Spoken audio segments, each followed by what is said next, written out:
What's going on, guys? So this is part 2 of, honestly, I don't know how many parts this is going to be, but as I figure out more things to show, I'm going to create more videos. So let's jump right into it. The next thing I'm going to show, which again, some of this is super basic, but some people might not know. Short keys that I always use. Say you, let's go to a different one here. Let's go to this one here. This player walks by, but you see at the beginning here, it's kind of shaky.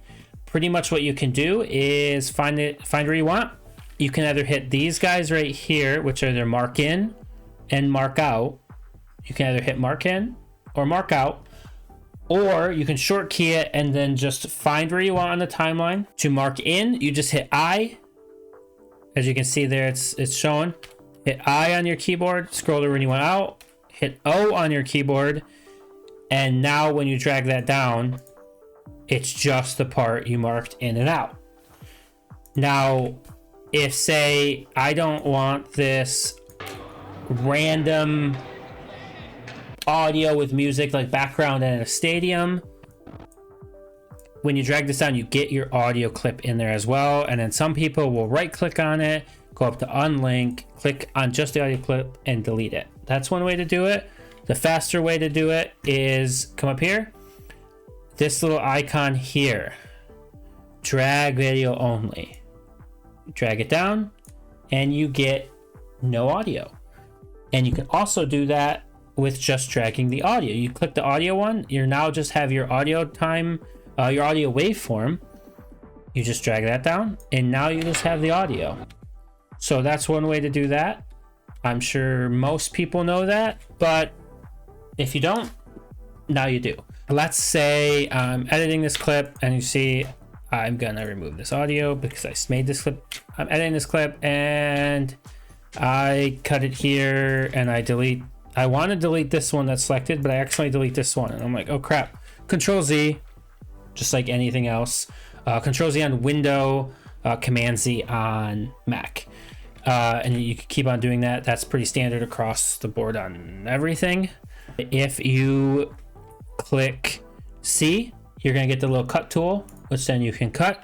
You click V.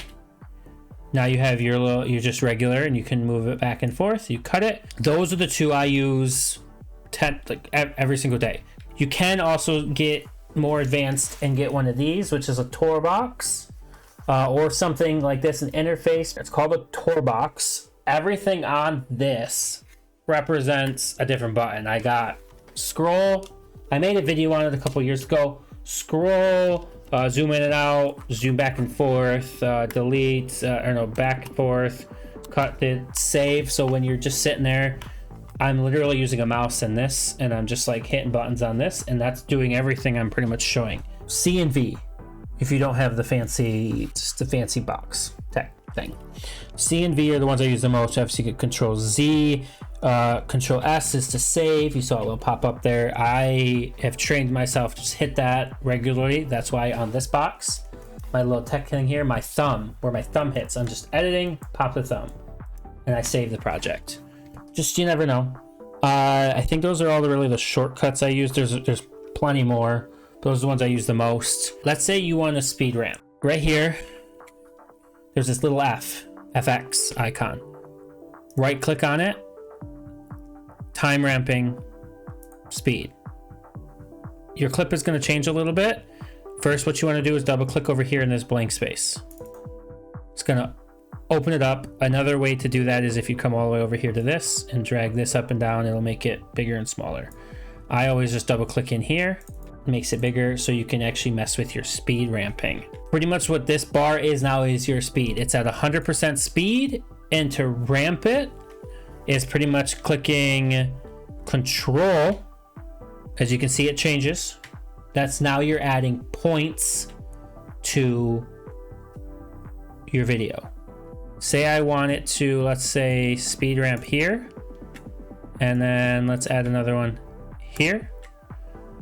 And we're gonna drag the middle here and we're gonna make it like, I don't know, 500. Okay. And then what you're gonna do is take these little points, drag them out a little bit. Usually they're going to come together. And if you need to move this, say this little point here is too small, these little arrows come up. Now you can move the whole thing. If only one arrow comes up, you're moving just the front or the back. But if both arrows come up, you can move the whole thing. Now this does, if I zoom out here, this does affect the clip, just so you know. Like, you see the clip moving. The right side is your end and the left side is your beginning. So no, like, you're starting at the 650 46 22 and you're ending at the 650 47. When you watch this back, obviously super raw right now, but like, you see the ramp. It's there. It's not fast enough. So pretty much what I'm going to do is I'm going to go back down here, go right to the middle. We're going to drag this up more. Let's make it like 800. Let's drag these out just a little bit more, give them a little bit more time. Let's back this one up. I didn't mean to do that. Let's drag this one. Cool.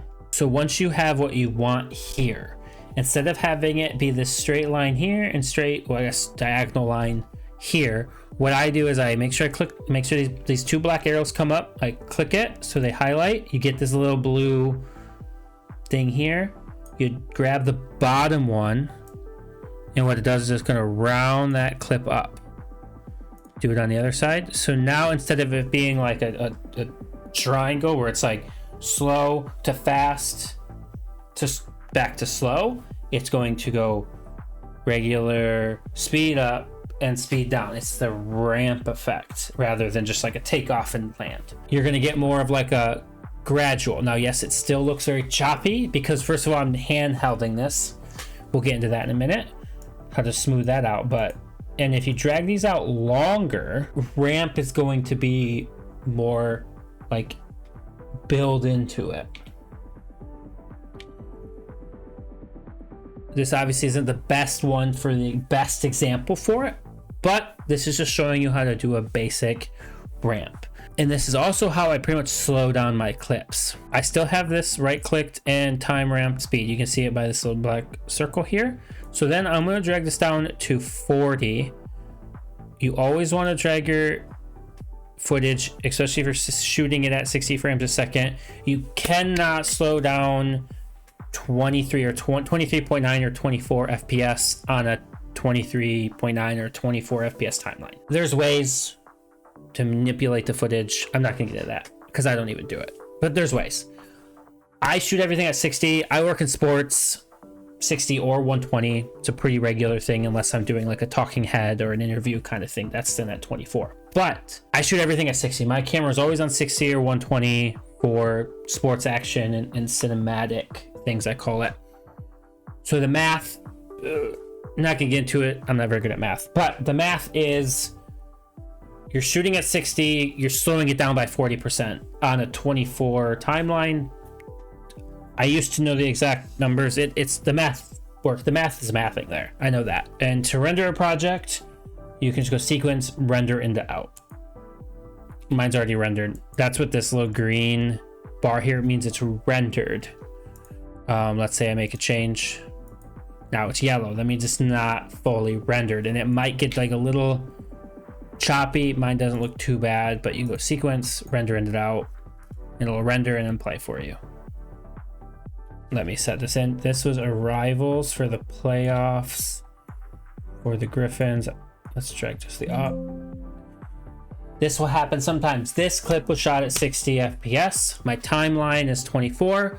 So that is what it's telling me. Clip mismatched warning. This clip does not match your sequence settings.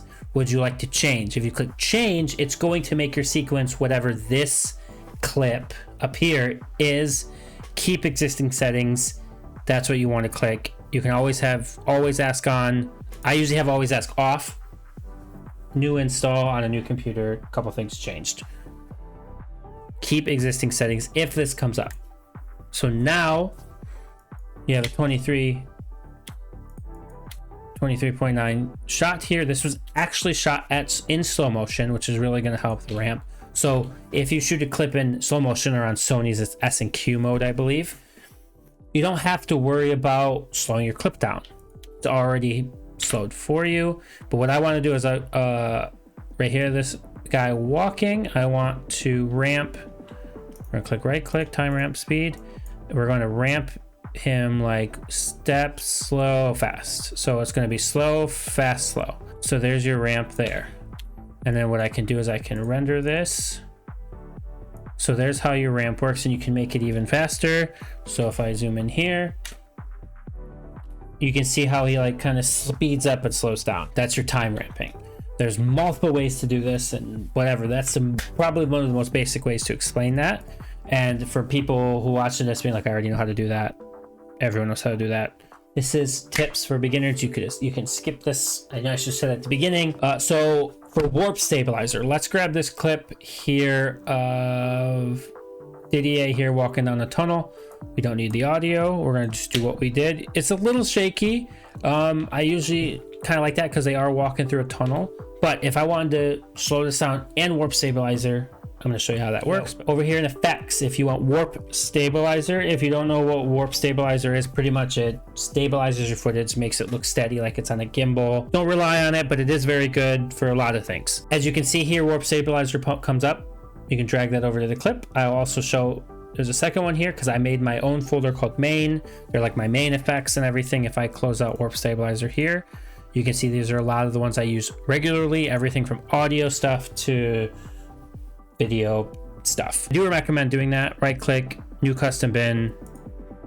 Then as you find stuff you're using a lot, just drag it over to your new folder. But I already have that in there, so I'm not going to do that. I'm going to drag warp stabilizer onto this clip, and you're going to see this come up. It's applying the warp. That was pretty quick because it's a pretty small clip. And you're going to go over to effect controls. You're going to see warp stabilizer here. Smooth this at 50%, that's standard. If I play this right now, it looks kind of weird because one, he's moving, I'm moving, and it's a short clip. But if I were to turn warp stabilizer off, if I turn it on, doesn't look bad. But if I wanted this clip to be slow, if I'm like, I want him walking down this tunnel slow for this 2-second clip. Let's maybe make it a little longer. Let's make it like a 2.5-second clip, right? There's even that zoom out, which will mess with the warp stabilizer. What you do is you right click, time ramp, speed. You gotta do this first. Drag this down to 40. So now we have the slow motion of him walking. But if you were to come over here to warp stabilizer, drag it on, you're gonna get an error message. Let me go up here. Warp stabilizer and time ramping cannot be used on the same clip. This took me a while to figure out why. I didn't understand what nested clips were when I first started many years ago.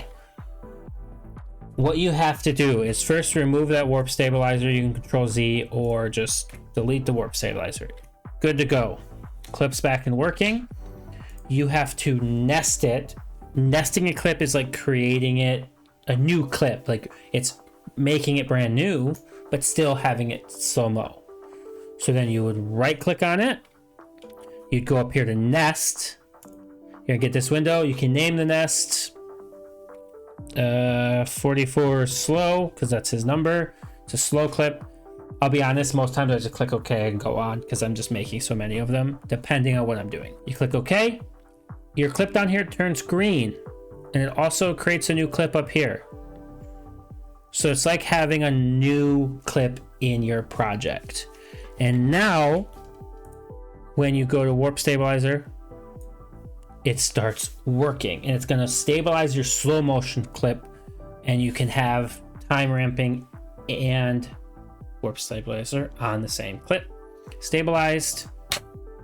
Now we have our stable slow motion clip, which really doesn't look that bad. It's a little weird, but again, I'm walking with the camera handheld. He's walking away, I'm following him, and I'm zooming out at the same time. So all things considered, not bad. If you start getting those weird warp lines, you'll know what I mean if you see them. You can take your smoothness down to 35. So it's not as warpy. You can take your smoothness. I've done clips all the way down to 5% just to get that little bit of stabilization, even at 5%. So if I run this, looking pretty good. But if I turn it off, you can see pretty shaky. So even at 5%, it's great. You don't always have to have it at 50%. I usually don't. I'll back it up to like 35, but 50% is fine. That's warp stabilization and speed on the same clip. Things get a little weird if you try to do the speed ramp. So like, let's say I take this clip, speed ramp, let's nest it. I'm just gonna click OK and then add warp stabilizer. This is where things get a little weird, but that just proved me wrong. It's a pretty smooth time ramp. If it wasn't, the whole clip can get kind of like warpy. Not too bad. Again, shot handheld. I shoot most of my footage at handheld when I'm on the go like this. I do have a gimbal, whatever, but it works for me. So there's another way to do it. You can do it the time ramping. You gotta be careful though, because it can get a little weird, but that did not. I thought it was going to, but that's how you time ramp, warp stabilizer, all that stuff in the same clip. There's time ramping, warp stabilization, out of the way. All right, guys, so hopefully you learned something from this part 2 video. Like I said, as the parts get higher and higher, they're gonna get a little bit more advanced, different add-ons and features and things in Premiere Pro that you can use. So if you guys want to see something, let me know below, and I can put it into a future part of this series. So hopefully you learned something. Let me know below. Remember, like, comment, subscribe, and I'll see you guys in the next one. Bye, guys.